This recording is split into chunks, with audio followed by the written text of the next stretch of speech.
So I've been asked to give a little department update, and I've got some slides presented. We'll start off with calls for service to give you an idea of where we are as far as our activity. Our calls for service, for the most part, are about the same as they've been between the year 2019 and 2020. There is a variation in what we are seeing in motor vehicle traffic, and we attribute that basically to the issues with COVID. When COVID first hit us, there was a reduction in the amount of traffic that we were seeing in town regarding commuting traffic, and then throughout the summertime, people vacationing to our state. So if you add the difference between the reduction we saw in motor vehicle and from year 2019 to 2020, the statistics are virtually the same, only a handful of variation in a couple areas. The graphs that I've showed you, you'll see again, I've got years 19 and 20, 2019, 2020. The trends run just as they have from year to year. The only variation you're going to see again is in motor vehicle. I can tell you that as the COVID issues have worked its way through society, and we're seeing people going back to work, people becoming more regular in their travel, our motor vehicle is back up to where it normally is. And again, our calls for service, other than that, are essentially the same. So very little impact as far as calls for service once we factor out the motor vehicle stuff. Our staffing, fortunately, our full-time positions are all full. We have been full for about 3 years with full-time staff. We do have a few part-time positions open. We currently only have one part-time reserve officer who actually is a full-time certified person, but only works here part-time for us.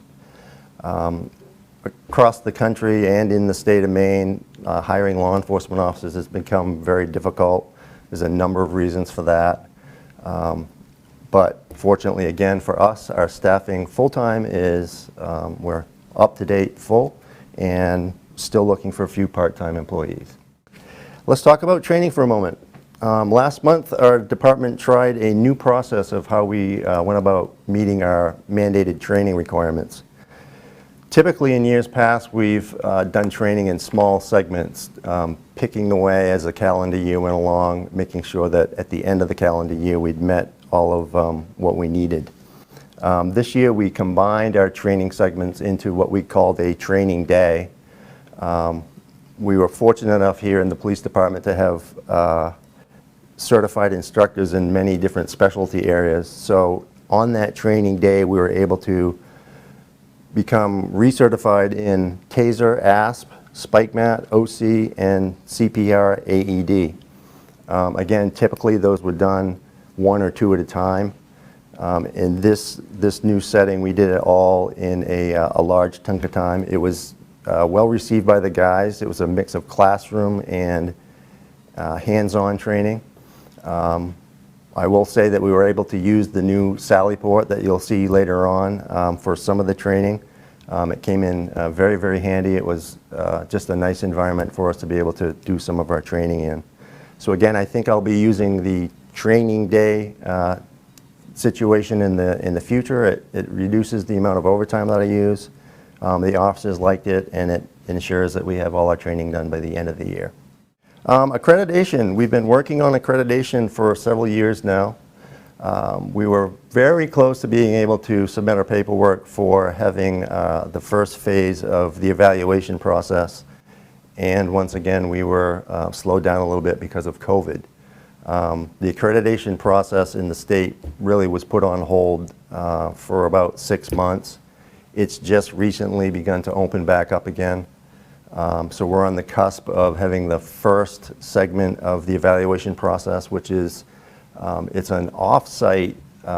They actually come in remotely and check our file systems, the way we keep our records, trainings, things like that. All of the tangible, physical record-keeping side of it is done remotely. That would be phase 1.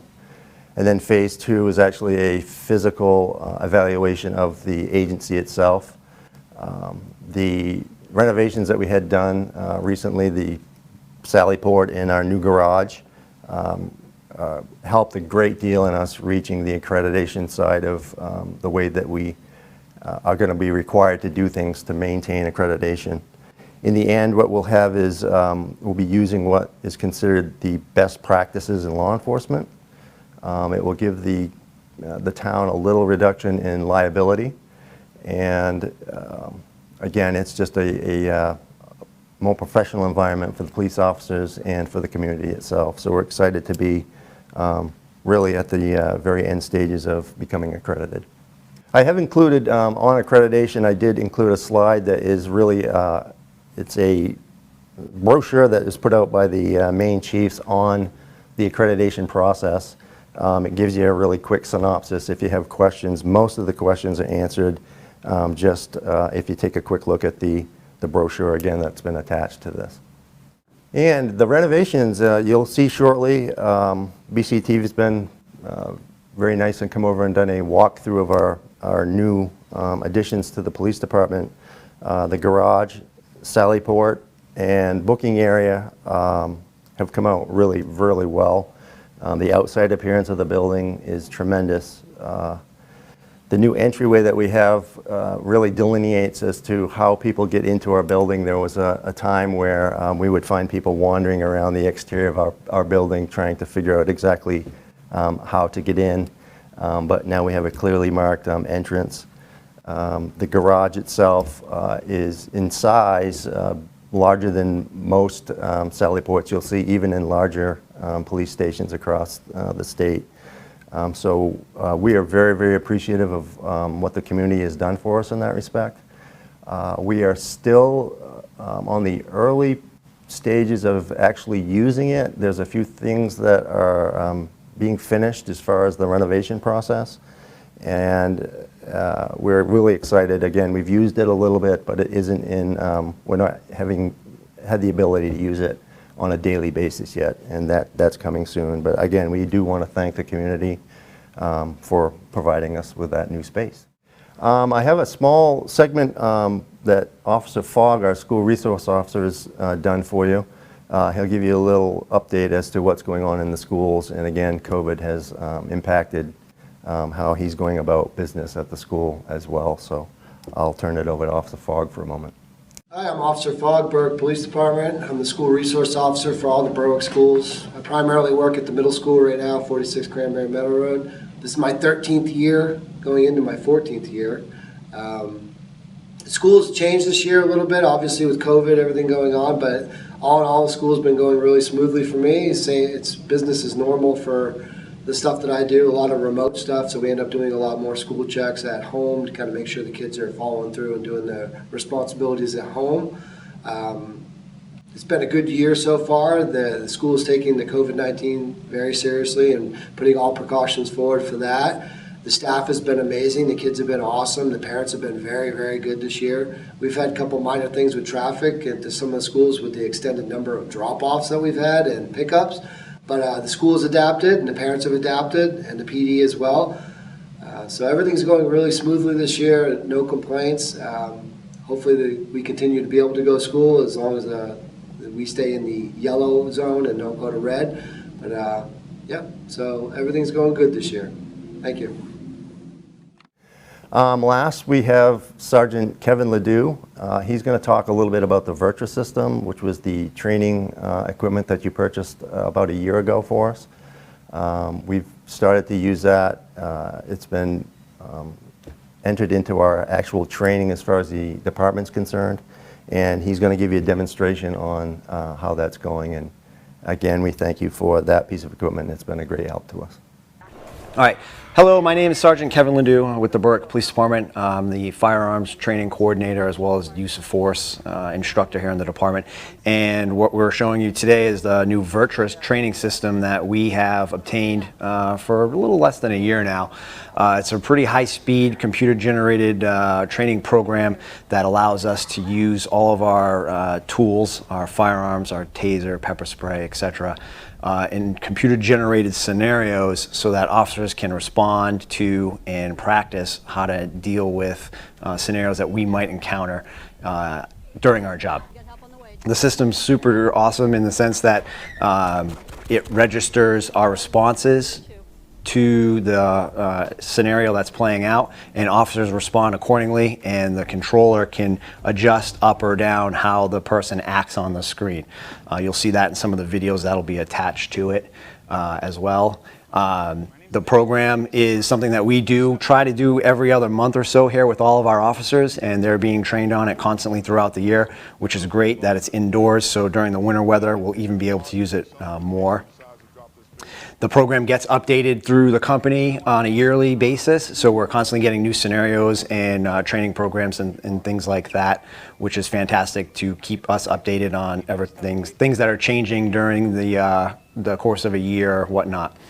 What we're going to do at some point when we're able to, we'd like to invite all of you guys down to come down and try this out yourself. The program is something that can be used for civilians and government officials, and obviously at some point we're going to open it back up to other agencies, law enforcement agencies, so that they can come down and train as well. So once we can do that, we look forward to having you guys down, and I would just like to thank you and the Board of Selectmen as well, the town manager, for providing us with the funding to be able to have such an amazing program like this. Thank you. In this program, from what I understand, the VirTra system, I think there's only 1 or 2 in the state. There's other, they used to call them FATS machines, which are kind of a laser training simulator, but this is like light years above what those systems can do. So we even have a night vision program here, so officers are able to use flashlights, and the scenario on the screen will be dark, and they have to use their flashlight to illuminate it so we can simulate nighttime scenarios as well. No live ammunition, it's all laser simulated. We don't even allow ammo or anything like that in the room. Real guns, ammo, nothing like that's allowed in the room before guys even come in here. All of the tools, the firearms, the taser, the pepper spray, the flashlight, all operate on a laser program that's registered on the screen. So we can practice with our patrol rifles as well.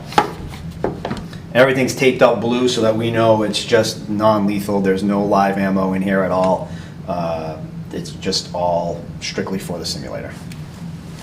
And so every time you pull the trigger, the pin here hits the laser emitter, and it fires a laser that's registered on the screen. Same thing with the taser. These emit lasers out of each end of those, so that's registered on the screen. And the pepper spray, as well, as you can see, is just a laser emitter. Flashlight, there's nothing to show because it's just kind of it goes off of the camera when the flashlight becomes effective. I got one other piece there.